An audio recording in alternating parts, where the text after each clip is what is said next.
चंद्र ग्रहण के बाद विधि विधान के साथ खुले मंदिरों के कपाट। उज्जैन में महाकालेश्वर मंदिर के कपाट खोल दिए गए। कपाट खुलने से पहले मंदिर में की गई धुलाई और पूजा।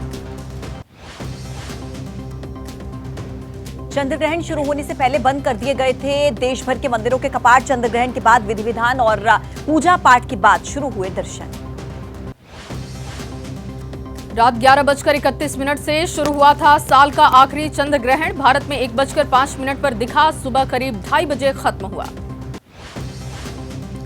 देश भर के कोने कोने से इस अद्भुत नजारे को देखा गया। लोगों ने खुली आंखों से खगोलीय घटना को देखा।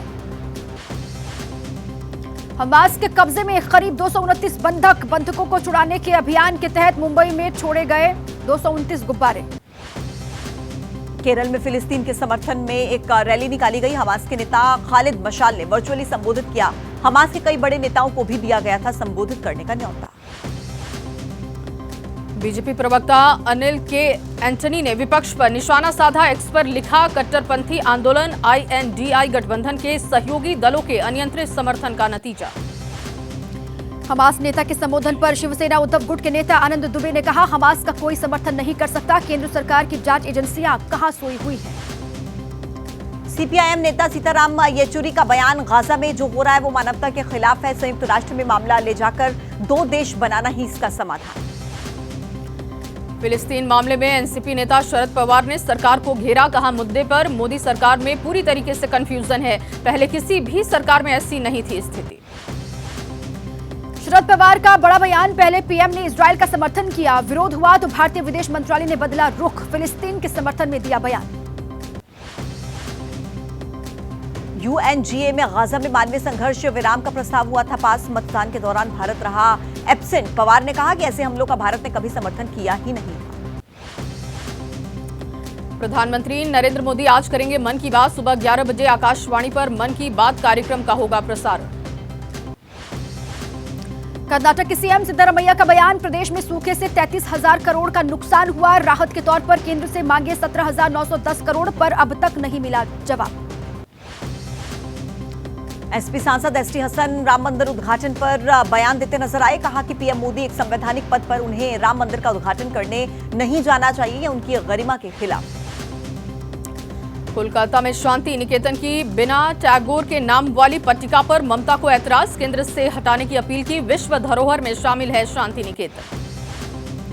महुआ मोइत्रा ने बीजेपी पर साधा निशाना। कहा, पैसे के बदले सवाल के आरोप में बीजेपी फेल। बताई, अडानी को बंदरगाह हवाई अड्डे खरीदने की मंजूरी कैसे मिली। रोजगार मेले पर कांग्रेस के बयान पर केंद्रीय मंत्री मीनाक्षी लेखी का पलटवार। कहा, उनकी सरकार में देश का सोना गिरवी रखा। जो भी भर्तियां आई भ्रष्टाचार की भेंट चढ़ी। रोजगार मेले पर केंद्रीय मंत्री डॉक्टर जितेंद्र सिंह का बयान आया सामने। रोजगार मेले में 21% महिलाओं की भर्ती। कांग्रेस की सरकार में महिलाओं की होती थी 6% नियुक्ति। मराठा आरक्षण को लेकर अनिश्चितकालीन अनशन कर रहे मनोज जरांगे। आज से पूरे महाराष्ट्र में भूख हड़ताल शुरू करने की दी चेतावनी। सरकार से तत्काल आरक्षण की मांग। महाराष्ट्र के बीड में मराठा रिजर्वेशन की मांग को लेकर युवक ने की खुदकुशी। पानी की टंकी से कूदकर जान दी। पहले भी कई लोगों ने की थी आत्महत्या। पटना में शिक्षक संगठनों ने किया जोरदार प्रदर्शन। कॉन्ट्रैक्ट शिक्षकों को स्थायी करने का विरोध किया। सरकार के खिलाफ नारेबाजी की। बिहार के रोहतास में आरजेडी विधायक फतेह बहादुर सिंह का विवादित बयान। कहा, 72% पिछड़े हिंदुओं को मुस्लिमों से ज्यादा 10% वाले हिंदुओं से खतरा। पटना में मुख्यमंत्री नीतीश कुमार के आवास पर लगे नारे। नीतीश को पीएम बनाने का जिक्र हुआ। कार्यकर्ताओं ने कहा, देश का पीएम नीतीश जैसा। छत्तीसगढ़ के कोंडा गांव में राहुल गांधी ने बीजेपी पर बोला हमला। कहा, मोदी सरकार अपने व्यापारी मित्रों की मदद करती है, किसानों के हित में बीजेपी नहीं करती काम। छत्तीसगढ़ के कोड़ा गांव में बोले सीएम भूपेश बघेल, बीजेपी उद्योगपतियों का कर्जा माफ करती है और हम किसानों की कर्ज माफी से बीजेपी को तकलीफ है। मध्य प्रदेश के खरगोन में सीएम शिवराज ने प्रियंका गांधी पर हमला बोला। कहा कि कांग्रेस को झूठ बोलने की ट्रेनिंग देती हैं प्रियंका गांधी। कमलनाथ कर रहे कपड़ा फाड़ो राजनीति। राजस्थान के सीएम अशोक गहलोत ने बीजेपी पर बोला हमला। कहा, ईडी की प्रवक्ता बन गई है बीजेपी। डोटासरा के घर बिना कारण हुई छापेमारी। जनता बीजेपी से हिसाब करेगी। राजस्थान के उदयपुर में मंत्री उदयलाल अंजना के ठिकानों पर आईटी की रेड। अंजना के दफ्तर पर ताला लगाकर की छापेमारी। सभी दस्तावेजों को टीम ने खंगाला। एमपी के सागर में यूपी बॉर्डर पर पुलिस ने पकड़ी 3 करोड़ 50 लाख की विदेशी शराब। एक आरोपी गिरफ्तार। पुलिस को आशंका चुनाव में इस्तेमाल होनी थी ये शराब। हैदराबाद में चेकिंग के दौरान बाइक सवारों के पास से मिले 30 लाख रुपए। सही जवाब न मिलने पर पुलिस आरोपियों को ले गई थाने। आरोपियों से पूछताछ में जुटी है पुलिस। यूपी पीएटी की परीक्षा में यूपी एसटीएफ ने अलग अलग जिलों से 10 नकलचियों को किया गिरफ्तार। सॉल्वर ब्लूटूथ डिवाइस की मदद से कर रहे थे नकल। यूपी के रामपुर में आजम के करीबी फरहत अली के घर पर आईटी का छापा। फरहत अली के घर से मिले 28,000 कैश और 20 लाख के जेवर।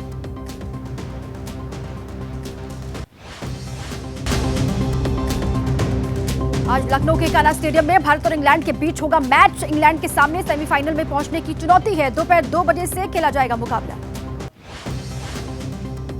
लखनऊ में भारत और इंग्लैंड के बीच मैच को लेकर सुरक्षा के पुख्ता इंतजाम। ट्रैफिक पुलिस ने कई रूट्स में किया बदलाव। स्टेडियम के पास अतिरिक्त पुलिस बल की तैनाती। धर्मशाला में ऑस्ट्रेलिया ने न्यूजीलैंड को 5 रनों से हराया। हार के बाद भी न्यूजीलैंड ने जीता दिल। दोनों टीमों ने बनाए विश्व कप में रिकॉर्ड 771 रन। कोलकाता में नीदरलैंड का एक और उलटफेर। बांग्लादेश को सेमीफाइनल की दौड़ से लगभग बाहर कर दिया कि नीदरलैंड ने बांग्लादेश को 87 रनों से मात दी।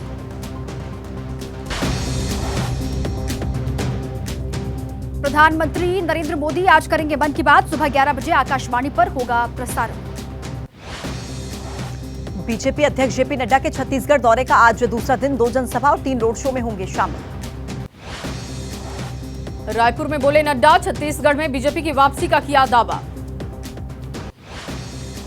मिशन एमपी पर अमित शाह उज्जैन में आज करेंगे rally, road show. Rewa Khargone में करेंगे बैठक। महाकाल का लेंगे आशीर्वाद। छत्तीसगढ़ के दौरे पर कांग्रेस नेता राहुल गांधी आज राजनांदगांव और कबीरधाम में करेंगे जनसभा। आज तेलंगाना दौरे पर कांग्रेस अध्यक्ष मल्लिकार्जुन खड़गे चुनाव प्रचार में होंगे शामिल। जयपुर में आज सांसद हनुमान बेनीवाल की सत्ता संकल्प यात्रा का हो जाएगा समापन।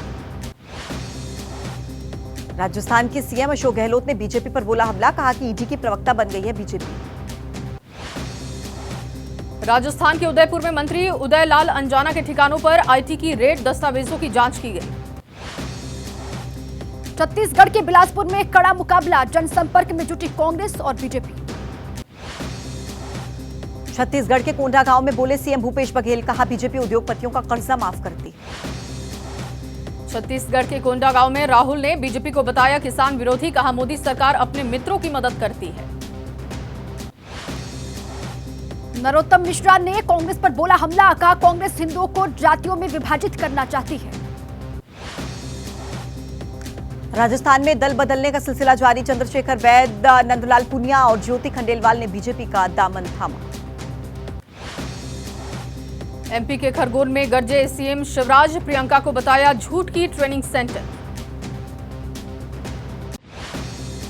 देख रहे हैं नमस्ते भारत। अब आगे बढ़ते हैं। बारी है आपको लाइफ टिप्स देने की और सबसे पहले बात करते हैं स्क्रीन टाइम से कैसे बचना है। स्क्रीन टाइम को लेकर तमाम परेशानियां लोग झेल रहे हैं। इससे बचने के उपाय आपको बता रहे हैं हमारे एक्सपर्ट डॉक्टर प्रखर गर्ग। जो पोस्चर है वो खराब होता है। इवन जो स्लीपिंग टाइम है वो रिड्यूस हो गया है। रादर वो स्लीप हाइजीन को फॉलो नहीं करता। स्लीप हाइजीन में आपके सोने से पहले लाइट्स ऑफ एटलीस्ट 1-1.5 घंटे पहले हो जानी चाहिए। मोबाइल आपसे दूर होना चाहिए। बट यूजुअली आजकल क्या होता है कि मोबाइल देखते देखते लोग सोते हैं। तो हमें इन चीज़ों का ध्यान रखना है। सर्वाइकल की वजह से फिर परसिस्टेंट हेडेक रहना, पेन रहना, ये सब रहता है और हम कहते हैं फिर पेन किलर्स और उनके लिए जाते हैं। रादर इन सब चीज़ों की ज़रूरत नहीं है। आप अगर अपना पोस्चर ठीक रखेंगे, स्लीप प्रॉपर रखेंगे तो इन सब चीज़ों को अवॉइड कर सकते हैं। देखिए बहुत सारे लोग ओवर थिंकिंग की परेशानी को झेल रहे हैं। अब ओवर थिंकर्स के लिए कुछ एक्सपर्ट्स एडवाइस दे रहे हैं आपको डॉक्टर संदीप वोहरा। बहुत ज़रूरी है समझना, अगर सुसाइडल अटेम्प्ट है तो जो नियरेस्ट साइकेट्रिस्ट है उसके पास ले जाना ज़रूरी है और उस व्यक्ति की सपोर्ट अच्छी होनी चाहिए। उसको अकेला नहीं छोड़ना चाहिए। उसके पास कोई शार्प ऑब्जेक्ट्स इंस्ट्रूमेंट्स होने चाहिए और मनोचिकित्सक की सलाह से काउंसलिंग और मेडिसिन्स, ये 2 ज़रिए होते हैं जिसमें कुछ समय लगता है दवाई को ब्रेन पे एक्ट करने के लिए और अधिकतर जो भी हम दवाइयाँ देते हैं उसमें चांसेस होते हैं अच्छी रिकवरी के 4 से 6 हफ्ते में के अंदर रिकवरी के लिए। बट इस दौरान फैमिली मेम्बर्स को जो या उनके साथ जो भी सपोर्ट है उसकी, उसको बहुत विजिलेंट रहना पड़ता है। स्वस्थ जीवन और बेहतर डाइट इस वक्त सबसे ज्यादा परेशानी है भागदौड़ की जिंदगी में, और इसीलिए किस तरीके से आप स्वस्थ रह सकते हैं ये डाइटिशियन डॉक्टर फारेहा बता रहे हैं, सुनिए। कि अपना रूटीन ठीक करें। जब तक आप टाइम पे सोएंगे नहीं, टाइम पे उठेंगे नहीं और एक्सरसाइज को, हेल्दी रूटीन को टाइम नहीं देंगे, आप चाहे हेल्दी भी खा लें तो वो बेकार है। तो क्या कहने का मतलब है, सर्केडियन साइकिल को फॉलो करना है। जैसे सन हमारा चलता है, ठीक उसी तरह हम अपनी बॉडी को चलाएंगे, तभी हम हेल्दी रह सकते हैं। प्लस उसे हम वर्कआउट को ज़रूर, हमें उसे एक चॉइस नहीं, उसे एक ज़रूरत समझेंगे। हफ्ते में 7 दिन नहीं तो 5 दिन तो हमें अपने वर्कआउट को टाइम देना है।